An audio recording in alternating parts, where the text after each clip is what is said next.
नमस्कार, मी शुभांगी जोशी. खमंग blog Khamang by Shubhangi YouTube चॅनलतर्फे तुमचं स्वागत करते.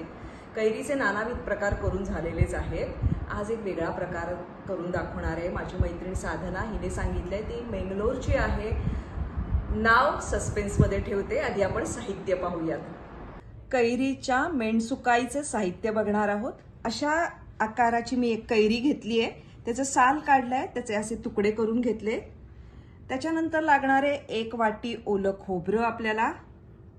त्याच्यानंतर लागणारे अर्धा चमचे काळे तीळ, अर्धा चमचा मेथ्या, 4 ते 5 लाल मिरच्या, चवीनुसार मीठ, चवीनुसार गूळ आणि फोडणीसाठी खोबरेल तेल. हे झालं साहित्य. आता आपण कृतीकडे वळूयात. अर्धा चमचा तीळ हे असे तडतड होत आहेत ना, तोपर्यंत भाजून घ्यायचे. पाण्यात मी कैरीच्या फोडी मऊ शिजवून घेणार आहे. दुसरीकडे कढई तापत ठेवलेली आहे. त्याच्यात मी 1 चमचा खोबरेल तेल घेतलंय आणि त्यात आता मी मेथीचे दाणे टाकत आहे.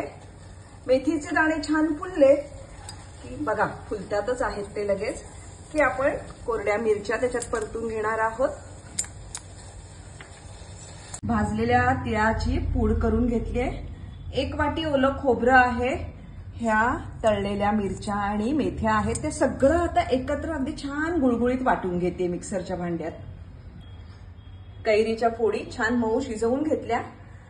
शिजवताना जे पाणी शिल्लक राहिलं होतं ते मी या वाटपात घातलंय. वाटपात तुम्हाला सांगितलंच होतं मग अशी काय काय घातलंय.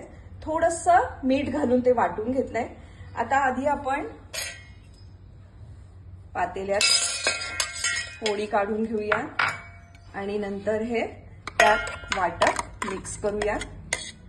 आणि हा आपण बारीक केलेला जो गूळ आहे तो तुमच्या चवीनुसार घाला. तुम्हाला आंबट गोड किती पाहिजे त्या प्रमाणात तुम्ही घाला. आणि आता मी सगळं जिन्नस एकजीव करून घेते. तर या मिश्रणाला मी एक उकळी आणली. आता मी हे मिश्रण बंद करून टाकणार आहे.